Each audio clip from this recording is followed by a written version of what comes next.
Hi, everyone, and welcome back to Reflect Forward. I'm your host, Carrie Siggins, and I am so glad you are here today. Today, my guest is Dr. Benjamin Ritter, founder of Live for Yourself Consulting. He is a leadership and career coach, a talent development executive, a values geek, an international speaker, and a podcaster who is very passionate about guiding leaders to be the leader of their own career and to create a career they love. During his time as a healthcare executive and a side hustling entrepreneur, he was overworked and underutilized. And despite his professional successes, he did not feel successful. I think we can all relate. We've all probably been at that point in our career. Maybe we are there now. And after much introspection, he pivoted professionally and launched himself into the field of leadership development and personal empowerment. That is how and why he started Live for Yourself Consulting, which is a coaching consulting company focused on leading and empowering intrapreneurs and entrepreneurs that feel overwhelmed, overworked, or underutilized. And he is passionate about helping his clients create a career that they love. So with that, I will bring you Dr. Benjamin Ritter. We can call him Ben. As he says, Benjamin's a mouthful. So hang tight and I'll be right back.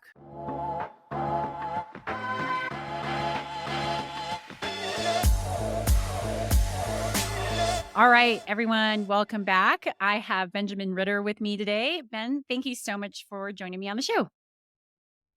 I am excited to be speaking with the transformation architect. I feel like it's an honor for me as well. Oh, thanks. Oh, that's great. I love it. I love transforming. So, but let's talk about you today. All right. So you are a coach who helps people figure out what they want to do with their lives, help them figure out how to build a career that they love. Tell us how you got to where you are now in your journey.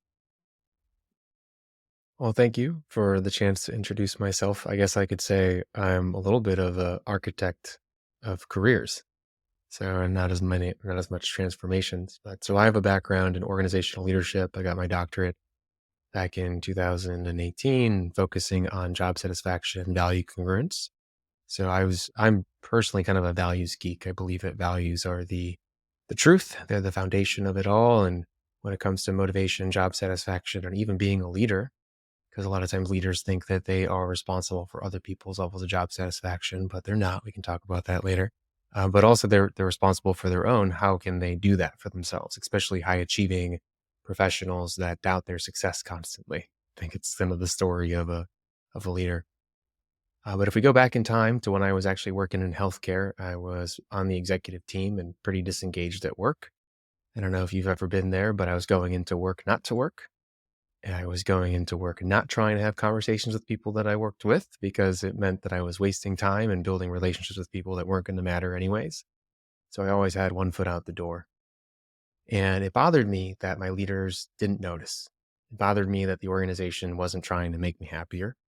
For someone that they thought was a high achiever, someone that they thought was valuable because they promoted me into this position, for someone that they constantly said was doing great work, I was totally like, I just didn't even care. I was the disengaged employee that probably cost them more money to keep employed. And so it bothered me that they didn't fix it. And I think a lot of people that are working professionals blame the organization for how they feel each and every single day. Now, I had a lot of disappointments in my professional career. A lot of things didn't work out than I thought they were going to. So, for example, 4 different job offers canceled due to federal funding, my major being canceled in college, my dream career being crushed when I was younger. So having to learn how to like reinvent myself personally was something that I did, but I never actually ended up feeling like I was a leader in my own career. Never really took the reins and said, I'm going to be proactive instead of reactive. And I think that has something to do with just being disappointed. So I was successful, but didn't really feel like I made a choice to be in that position and to have that success. So it didn't really hit me. It didn't really matter. And luckily, one day I was walking into work and I was looking at the people around me that were passing me by. And by the way, I could walk to work. It was it was pretty great. And I was going into the office, feeling a sense of dread, feeling like the weight of not wanting to go into that same old day, that same old job, to hide away, really feeling like that weight was on my shoulders. And I looked around and I started making eye contact with people that passed me by. And lo and behold, I saw myself. I saw people that looked like they felt the same way that I did. And it was just like a light bulb went off. And it was just like, why am I doing this? Why am I letting this happen? No one made me feel this way. I made myself feel this way. No one is responsible for my levels of satisfaction and happiness. I am. I know this. I do this in my personal life. I do this in my relationships. Why was I letting this happen at work? So that little light bulb moment led me to take some action. And when we can become proactive in our career, a lot of great things can happen. So I did a career audit. I asked myself, what do I care about? What are my strengths? What challenges do I want to face? What projects do I want to learn? Who do I want to work with? What types of impact do I want to have? What types of organizations do I want to be a part of? And lo and behold, looking around at my poor leadership, I said, I want to fix this and I want to fix me. And luckily at the time, I was selected for a leadership development program, 16 months of training, had a director of people, had my own coach basically, and said, this is where I need to be. And so I started paving the path forward to become an expert in leadership, become an expert in talent development, and to create a career in this space. There are some twists and turns along the way that led me to create my own business. I have worked internally in organizations as the head of talent development, have created talent development departments. I have been a facilitator of large corporate workshops and such, but I'm sure we'll get into all of that loveliness as well. That's amazing. And it sounds like what you're talking about is self-leadership, which is one of our core values at Stone Age, and I'm such a believer in it. So, through this, what did you learn about self-leadership? Because I love that you say like your career is your responsibility, and I tell people that all the time, but I want to hear what your thoughts are on that. Yeah, you are accountable, so you're responsible. No one else is. And you are empowered, so you have permission to create whatever you want to create in the world when it comes to your career. That can mean giving feedback to your boss, giving feedback to your direct reports, giving feedback to your peers, applying to that job, going on that podcast interview, going to that networking event. Like we really, it comes down to intentionality. What is it that you want to create? Are you showing up and taking action to create it? And a lot of times, the stress that we feel in our careers, especially as leaders, we don't know what we want to create. And so we're not taking action to go create it. And so we feel like we're stuck. We feel like something is off. And so self leadership is really having the clarity to understand what you want to do, like what your vision is, long term and short term, why it matters to you. So your values. So when you walk into a room and someone asks, what do you do? You're not focused on your job. You're focused on the impact of that job and what you're trying to create in the world. To have the confidence to go after it. And that means belief in yourself. So taking away the microphone from the inner critic and giving it to the inner champion and making sure that inner champion has the resources they need to thrive, as well as taking steps to learn the skills. Like, for example, I knew nothing about leadership. Now I'm an expert on feedback, on one-to-ones, on team dynamics, and situational leadership. I went and learned it. So really understanding that you can learn anything and taking the steps to learn it. And those things, what you're learning should align with your goals. And then control. And control is the fact that I'm going to steer the ship.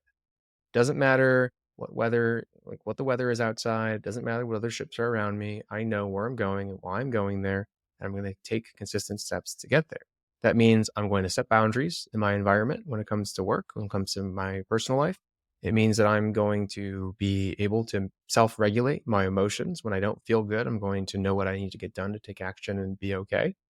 And it also means that when things come up that might be distracting, that you know what your purpose is and you're able to stay aligned with that as well. Yep, I love that answer. I was a terrible self leader when I was living in Austin, Texas, where you are now. And I was similar to you of like I hated my job, and it was not like the right cultural fit. The my boss, he was fine, but it didn't really resonate with me. And I also had substance abuse issues. And so it was like this like never ending spiral of like shame and blame and feeling terrible about myself that I was in.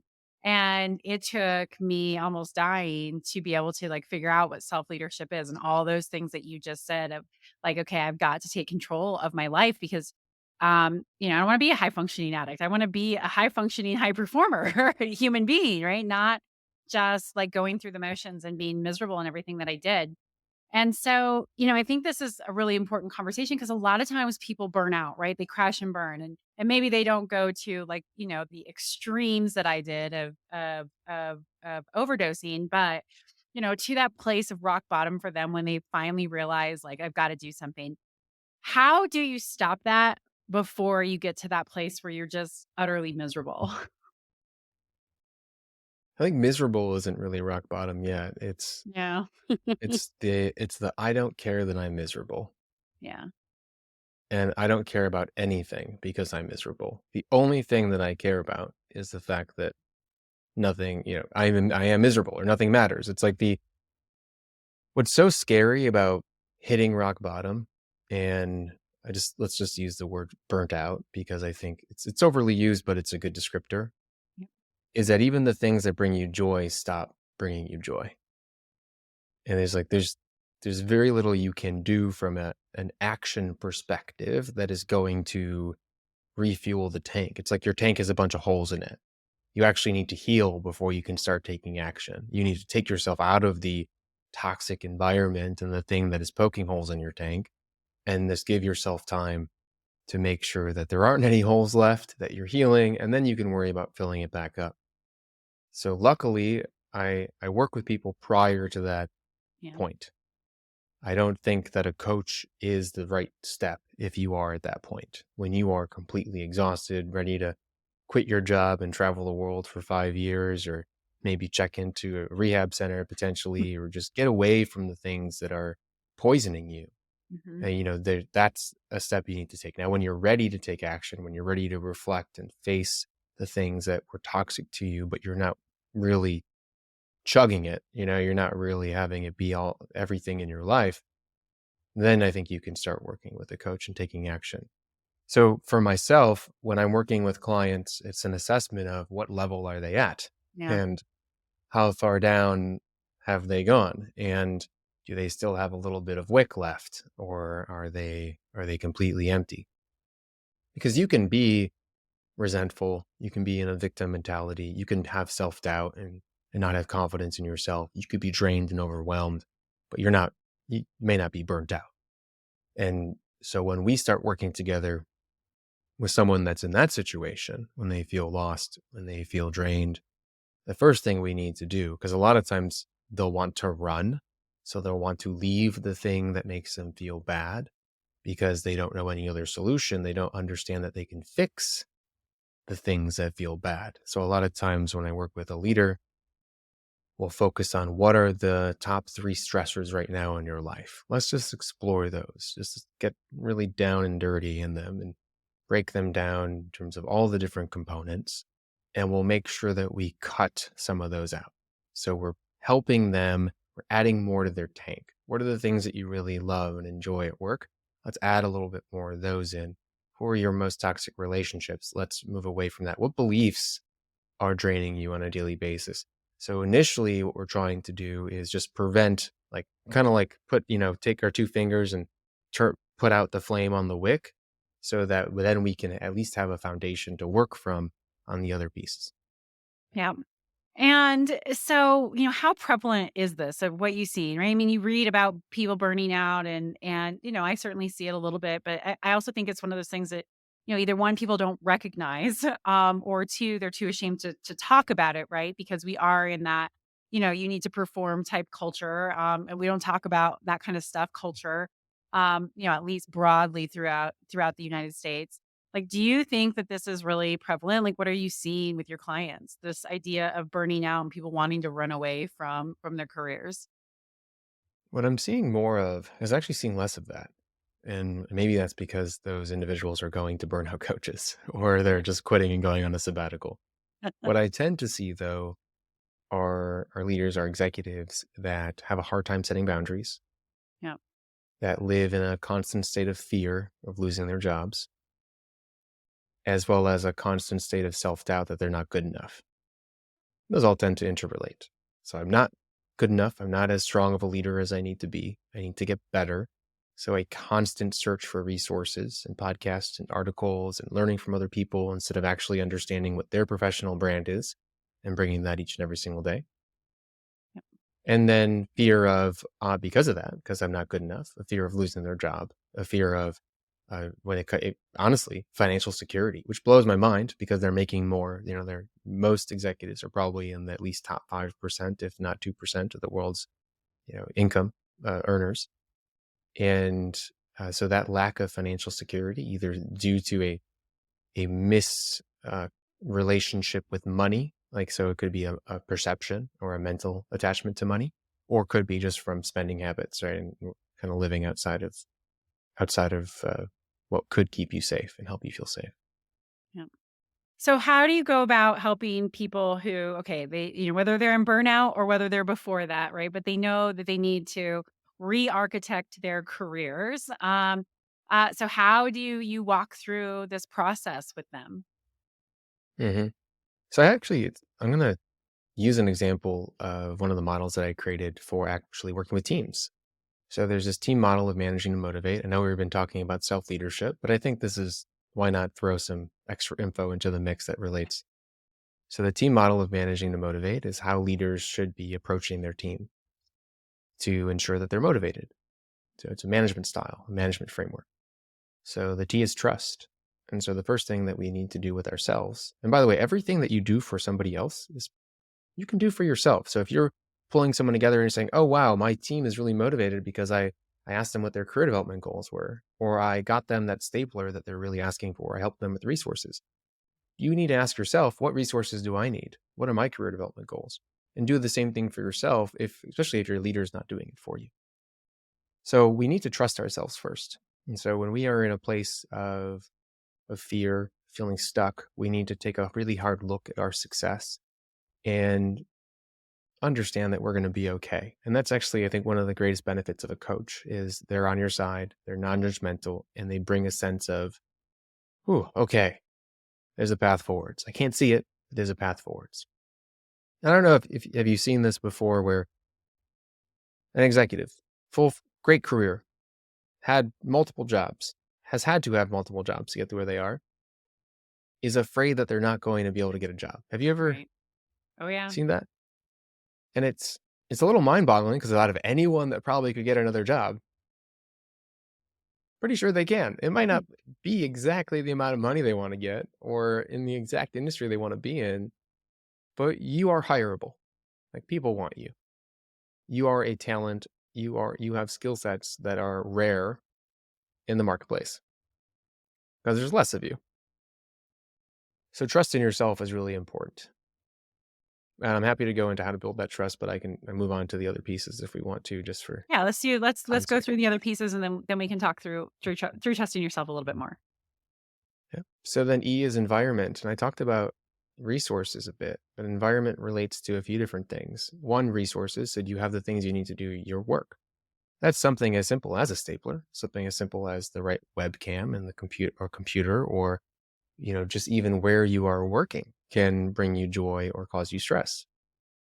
And a lot of times, leaders especially don't actually ask themselves, what is it that I need to do my job? Because especially when you're in a state of fear, you are so concerned about meeting people's expectations that you don't under really sit down and say, what are the tools and resources, and even from like a person capacity, what people do I need on my team to get this done? Very often leaders, some disruption happens on their team and someone gets let go. So where does the work go? Well, it goes to the leader that doubts themselves, because they say, "Oh, I'll do it. I'll do it. This is going to look good for me. I'll do it." So they end up working twice as much, making less because they're working more and they're not getting paid more, and then actually performing badly, performing worse because they're so stressed. And then they actually get themselves in trouble because they haven't really fully given them the resources they need to do the job. So resources involve the people you need, the tools that you need. It's ultimately the environment that you're working in, et cetera. Does it bring you joy? Does it support you and your initiatives and what you want to create? So A is your actual work. Does your work bring you joy? Are you doing it in a way that is efficient and effective? What are the things that you're doing that don't really matter anymore? I can't tell you how many times I've worked with someone and said, what would happen if you stopped doing this report for a week? Well, I don't know. Would anyone notice? I'm not sure. I don't know if anyone reads this. Well, then why are you spending 2 days on it? Right. And so really understanding what work you need to stop doing, what work you need to start doing, what work you want to start doing, what work you can delegate, what work you can adjust how you're doing it. And that can really help. Even just the work piece can really assist with stress and feeling stuck, because when you become more aware of the work that you enjoy doing, you become more aware of the work you want to do continuously and later on. And so that can help dictate what you want to do in your career moving forwards. So the last piece, probably the most important, it's meaning. A lot of the executives that I've worked with have forgotten completely why they do what they do. They get so sucked into the money, into the next step, into the fear of losing their job, of working in the work, right? Not on the work. You've probably heard that before. Same thing as working in the business, not on the business, especially if you're the founder or the CEO. And that, if you forget the meaning behind the things, you lose meaning, like even in yourself. And so really getting back in touch with what drew you to the organization in the first place, what drew you to the work that you're doing, what drew you even ultimately to your professional career. So this can relate to vision as well. And if we can even just increase, I think Adam Grant talked about, if we can, if they did a research study, if your job has 20% meaning, so one day a week, there's something that you're doing that is meaningful, you remind yourself that your work is meaningful, and you will feel that your job is meaningful. And that is an endless source of motivation and satisfaction and fulfillment. I love that model. That's amazing.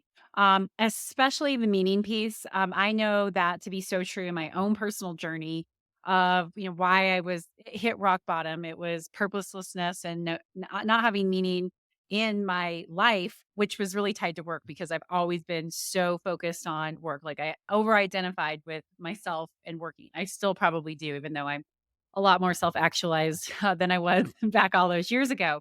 But it was amazing what happened when I moved back to Durango and I started to work for Stone Age, and the founders took a complete risk on hiring me. And I started to find meaning in my work and purpose in my work. And that like sparked this whole new inspiration in me, all right, of what I wanted to do with my career and my life. And it led me to where I am today. But it was that meaning piece, and I didn't understand that and how important that was, in work and until I started to work for Stone Age. But that's such a critical piece. If you don't find meaning in what you do in at least a portion, like what you said, 20% of your workday, it's really, really, really hard to be satisfied in your career. Yeah, and let's just use a term that I think people might resonate with too. It's not find meaning, it's create it. Yeah. And it's sitting down and consciously deciding what meaning is coming from your work and what is important to you, what can be meaningful or what is meaningful, what has been meaningful. Yeah, and if too often we lose track of that, and it's then all of a sudden we're working just to work, and that can, the moment then something negative happens is the moment that we label work as negative, because we've lost touch with the one always positive aspect of our jobs, which is meaning. And I also really think that it's okay to identify with work. Like, say my brand identity is work, but not the job, not the organization. Yeah. I identify with my strengths, what I'm producing, the fact that I know I'm never going to be complete, because what I gain value from is the fact that I can constantly derive fulfillment from the things that I'm doing. And so that was a little complicated of a statement. What I mean by that is the things that bring us meaning are never supposed to be done, Yeah. because if they're done, they'll stop bringing us meaning. Yeah. And so if we identify with work, then it's also like understanding that I'm never going to reach a milestone where I'm complete. Well, it's because the work is bringing you joy, and it's never supposed to end, because then that joy would end. So I think sometimes we forget that. If I keep working harder, I'm going to finally get to this place, and then that's going to be enough. And it's not supposed to be. That's not how it works. There's no finish line. Yep. I agree with you completely. And I'm really glad you said that because there are so many people out there who are like, ugh, I hate to work, right? I cannot wait until I'm retired. I cannot wait until I'm on a yacht, never have to worry about this stuff, right? Which is probably wishful thinking for 99% of the population. Um, but I think that's such a key is that where we humans are, we're meant to work, right? We're problem solvers. And if we don't have a problem to solve, we tend to create our own problems so that we have problems to solve. And so, finding that joy in the problem solving, finding that joy in the difficulty in your job and the challenge of learning new things and of things going wrong, right? That's such a powerful mindset shift that you can go through if you figure that out so that it can create that meaning. But I think you're totally right, right? It is about creating it. And if you're expecting an organization to give you meaning in your job, then you're probably going to just be waiting there miserable forever. Yeah, very true. And so as leaders, we have the responsibility to help the people that report to us Yeah. do this for themselves. The greatest strategy of retention is to ensure that there's trust, which is a big ask, but then to check on the environment, check on the actual work, and highlight the meaning to everyone around you. And that actually will help you be perceived as an executive. You'll have more presence for the people around you because of it. And a lot of times when we do things for other people, it's a reminder to do it for ourselves. Not all the time, but just a little trick for anyone listening as well. Yeah. So let's talk a little bit about that, right? So you said you were so frustrated in your executive role because you didn't care about your job and it made you mad that nobody was paying attention. And while, yes, it is your responsibility to take charge of your career, it is really important for leaders and managers to notice when they have actively disengaged employees and to lean into that. So what advice do you have to all these listeners who are leaders and managers who are trying to figure out how to maybe re-engage those disengaged workers? I'd love to hear your thoughts on this too. But overall, the biggest issue I see here is that leaders don't have a baseline with their employees. So they don't actually even communicate with them other than when work needs to get done or when there's maybe organizational communication that needs to be provided. And so if you don't know how your employees normally act, you're not going to know that they're disengaged. Some signs of being disengaged though are, being late to meetings, taking days off, not speaking up in meetings, having a one-on-one. And so this is when you know a baseline of how much they engage. They don't really bring anything to the one-on-one. They kind of are geared up and ready to end the meeting in 15 minutes when your one-on-one is maybe 45 minutes. So they actively show that they are not looking to add to the organization. Now, sometimes you have introverts, but that like relationship with you, like in that one-to-one or when you ping them and how they respond to you is one of the greatest indicators. So if you kind of know how they tend to react and engage with you personally as their leader, you'll be able to understand when they really disengage. The other piece is you can also ask other teammates and peers, as well as your other direct reports, just every month or so. What do you think is going on with the team? Who's been engaged? Are people responding to you in the way that they need to? You will find out if someone's disengaged because they're going to be the person that's not responding to the other people on your team. Yeah. They're there, but they're not there. Now, what to do about it? Wait, would you like to add anything to the signs of No, I agree with you disengagement? completely. Yeah, my number one thing is you have to talk to people. Like you have to have those relationships. It's the foundation of everything. So I'm with you 100%. And it's incredible how many organizations don't. I know. It's so sad. Yeah. I consult in terms of performance management. And then when I was building the talent development department at the life sciences manufacturer, no one-on-ones, zero, no communication from up downwards. And it's so simple. It is really simple, but it's really hard for companies to do because you get to a point sometimes where you just think people should do their job. And it's just not the case. They will do their job if they feel recognized, if they trust you, if they feel like they're part of the organization and the team. And they also people want to check in. They want to feel that there's a coach, that there's a mentor for them, that they have a leader above them looking out for them. So, okay, I'm getting derailed, but When it comes to activating disengaged employees, one, you might want to get rid of them. So I think we keep people too long that aren't a fit for an organization and they coast, and that can be true poison for a team. When someone sees someone else getting away with things, they're going to get pretty frustrated and they're going to look out the door. If you want to engage them, though, take them through the team framework. Yeah. Right. So are they disengaged because they don't trust you? Sometimes the case. An employee tends to become disengaged, not start disengaged. So something happened. Either they were promised something and you didn't follow up. You maybe didn't recognize them for work that they did. They thought that you were going to do something and didn't do it. They don't hear from you.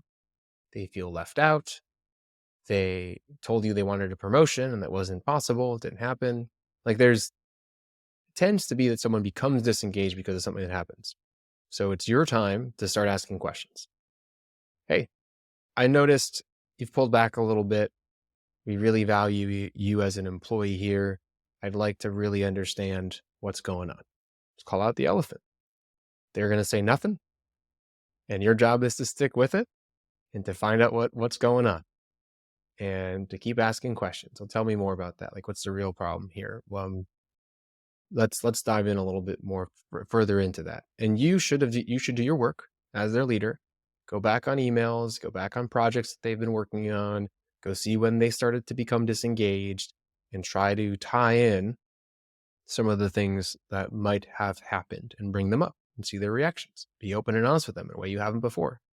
And schedule some time and do not end early until you get to something significant, and then schedule follow-ups and make sure you're using that time to truly connect with this individual. Positive recognition can go a long way. Feeling like they have a trusted partner can go a long way. So helping them with their career path. And I'd say, if you think there's a chance, don't give up and spend that time with them. What would you think? What would you like to add to that, Carrie? No, I completely agree with you. I think trust is the foundation, getting to know people. You're totally spot on. Another thing that I think that managers inadvertently do that's a really hard one to get over is if you embarrass an employee or put somebody on the spot. Yep. Like, that's a tough one, and that's probably the toughest one to get over, right? Because it's such a visceral feeling that people feel: embarrassment, shame, whatever comes up for them. And you don't know, like, how that comment triggers past trauma. And so I always remind my managers, like, remember, everybody has some sort of baggage and some sort of past trauma that, is either affecting them consciously now or subconsciously, that can be triggered. And it's not your responsibility to own their triggers and to own their trauma, but you also have to understand that maybe a flipping comment that you might make might trigger something, and you need to own that. If they say, hey, this was really embarrassing to me. I did this once. I told one of my employees I was disappointed in her. And I was like, what happened was bad. The word disappointment was such a huge trigger word for her because her father used it with her all the time. And so she went into this, like, total shame spiral, and she was so upset with me. And I had no idea, where that came from.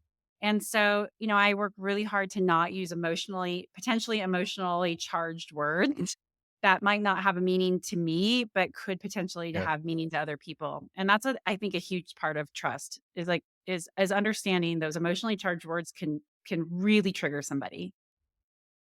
Yeah, let's get specific for the leaders a little bit more when it comes to disengaged Yeah. employees.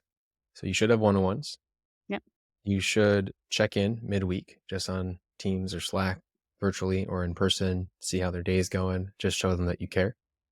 You should focus on positive recognition. So if you have to tell them to do something, you should have at least 5 to 7, preferably, positive comments on their work and just in general. And that those positive comments,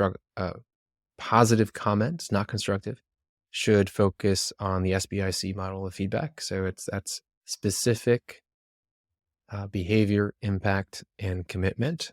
And so for listeners that haven't heard that before, please look up the SBI model. The C is a little addition that I've made. That means that you need to give feedback that can be actioned on. So as well as you can say that you're disappointed, which is that emotional word, but that can really hurt somebody. Or you could say, hey, Joanne, yesterday during our meeting, it seems like we didn't have the materials that we needed to really knock that client presentation out of the park. I really would have liked to see some revenue projections that took into account X, Y, and Z. Can we make sure that that happens for and so that potentially lost us this client, or didn't move us along the sales cycle that we would like to move. Is it possible in the future that we meet a couple days before the meeting to go over the presentation to ensure that we have all the materials? And so you're very specific. You talk about the behavior that happened. You highlight the impact. That's not personal. And then you ask for a solution. The other two pieces that I would recommend is you have one-on-ones. Most leaders just have them and sign off. You want to show someone that you care, keep notes, have it in a shared document, follow up on those notes every single time you have that one-to-one. Preferably you're focused on their quarterly goals or annual goals, and you're guiding them in progress to ensure that they knock their review out of the park, because they will recognize that you care. And then if someone has career development goals, if they've asked you once for a promotion, if they've asked you once for a raise, they're thinking about it every single day. And every day that goes by that you don't comment on it is a day that they become a little bit disengaged. And it blows me away that this is the case, but I've lived it, and I know other people do too. When someone asks for a promotion or a raise, they wanted it yesterday, not in 6 months. Usually it takes 6 months to a year or more. So every single day that goes by, they are pulling back. So how can you bring some lights, let them know that they're on track, let them know that you are rooting for them, let them know that there's other ways to also grow in the organization so that they still stay engaged. I know that was a lot of info. Hopefully someone just picks one of those things and puts it into action. No, I love it. I think that's really good. And I would like to just expand on this whole idea of somebody asking for a promotion or a raise. And, like sometimes, right, you're just not able to do it as a manager. And it's just easier to say, no, it can't happen. We'll talk about it next year. So, how can, like, maybe give some like actionable steps that a leader or manager can do for those employees where they can't do that promotion now, whether there's not room in the organization or that employee is not ready for it, to keep it front and center so it feels authentic and real and like it's making progress, not just like a check off, or completely ignoring. Yeah, it really depends also on what the actual situation is with getting a promotion. So maybe there is a track to get promoted. Okay, so then your job is to ensure that you constantly check in on that track, that they're on target for that track, and that they will have the best chance to become promoted. Now, normally, though, what tends to be the case is there isn't a track and there is no set process, and that person probably is not going to get promoted. It's just the case, unless something happens. So the leader then should get to the heart of what is the reason behind why they want to get promoted. Yeah. Is it that they're bored? Is it skill development? Is it that they feel stuck in their career? Is it that they're worried that they're not going to make money to put a down payment on a home that they're trying to buy? It's because each of those reasons requires different actions. Once you become clear on the reasons behind it, then you can start following up on those reasons themselves. If it's just skill development, then you can help them build some cross-functional partners and get involved on other projects. You can give them some of your work and coach and guide them in that work. Now, if it's because they want more money, then you can start exploring opportunities for them to make more money at the organization itself. Maybe it's a spot bonus, maybe it's an extra project, maybe it's contract work, maybe there's a different level that they can work on but it's not next year, it's in 2.5 to 3 years. So let them know what that level is and what they can work towards. So it really also just depends, but it needs to be a conversation piece. Yep. Yep. I think that's really important. Don't just ignore it. Yeah, that's really great advice. So I have to ask you, I've got a couple more questions before we wrap up, but I have to ask you, so for you cancel people in their careers. What do you find like most valuable and most, impactful in what you're doing now? Because clearly you're an expert in this. So what is that passion for you? What does that impact for you? I just love creating self leaders. It pains me when, like, one of the most painful moments I've ever had in this profession was when someone attended one of my virtual events and they asked me to jump on a call, like a sales call, and I was talking to them. And no matter what I said, and I still wish I could go back in time and maybe have another conversation, this person believed that it wasn't possible for them to create their dream job. And it wasn't even anything that far reaching. It was just a job in working at a certain organization, a certain industry. They had the experience, but they gave up. And it was so painful. It's like, because even in the follow up, those words, which is like, you know what, I'm just going to give up. I realize I can't get what I want from my career. I'm just going to make some money, and that's it. And some people do just work because they want a paycheck, but this person wanted more, and they gave in to the belief that it wasn't possible. So if I can create more self-leaders that believe that work can be a place of enjoyment and fun and meaning and skill, whatever they want from it, and aligns with their values, and help them feel that they're accountable for their own success in their career and that nobody else is, and that rejection isn't rejection, it's just a step in the process towards making progress towards their goals, then I will be happy. I love that. That's so beautiful. Thank you for sharing. All right. And then you used the word reflect earlier in this podcast. And the name of this podcast is Reflect Forward. And, in context for this idea around self-leadership, what does Reflect Forward mean to you? It aligns very much with what I believe coaching is. It's knowing yourself, so reflection, so that you can move forwards. Some realms of development, personal development, stay in reflection. And then they use whatever reasons we derive from that reflection to explain who we are as crutches to stay as who we are. Yeah. Reflect forward means to me that we understand ourselves so that we can make progress. I love that answer. It's one of my favorites. So good. Thank you. Very, very, very true. All right. And if you had one piece of advice for leaders looking to be their very best, what would that be? And believe in yourself. You are who you are in that meeting. Yeah. You are who you are in that one-on-one. You are who you are in that job interview. You can prepare all you want the day before, 30 minutes before, 5 minutes before, 30 seconds before, 5 seconds before. Does not matter when you are showing up and it's game time. I played soccer when I was younger, and I realized a lot of my mistakes happened when I was stuck in indecision, when I hesitated. Did I want to go right? Did I want to go left? Did I want to shoot? Did I want to pass? When you decide the direction you want to go, it happens because all the practice that you've done takes over. If you don't decide, then the instincts within you, the strengths within you, the skills don't have that chance. And so you're a leader, be a leader in the moment. You can worry about it afterwards. If you're a soccer player, right, make the decision. Otherwise, you're going to get the ball stolen. Yeah, exactly. Oh, I love it. I love it. All right. So let's talk a little bit about what you've got going on. You've got a couple podcasts, you've got a master class.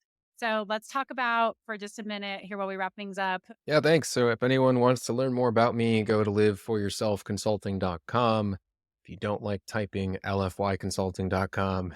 And you can also find me on LinkedIn, Dr. Benjamin Ritter. Send me a message. Let me know that you heard me here. And I always like giving a little bit of a challenge. Send me your favorite knock knock joke if you connect with me on LinkedIn.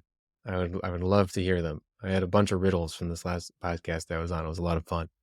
You can also check out The Executive if you're interested in leadership stories and theories, which very soon Carrie will be a guest on as well. That's on iTunes, on Spotify, anywhere you can hear podcasts. And if you're looking for a new job, check out a masterclass course that I created. It's full on self-learning. It's 6 weeks of coaching distilled in 2 hours of videos and worksheets, about 25 pages of worksheets. A lot of work, but the value is pretty awesome. It's a really affordable option too, instead of coaching. And that's how to be the leader of your own career and create a career that you can love. And you can get to that link through the website or my LinkedIn profile. Awesome. Well, Benjamin, thank you so much for joining me on the show today and for sharing your story, your experience, your expertise. This has been a really fun conversation and a very insightful conversation. I'm sure many are going to walk away with lots of nuggets. Full of nuggets. Find that pot of gold. Pick, I know there's a lot of them. I know we want to take the whole pot, but we take one nugget, it tends to be enough value. So pick one thing, put it into action, come back, re-listen to the show, pick another thing, put it into action. And thanks again. It's been a lot of fun. All right. Thank you. All right. Hang tight, everyone. I'll be right back.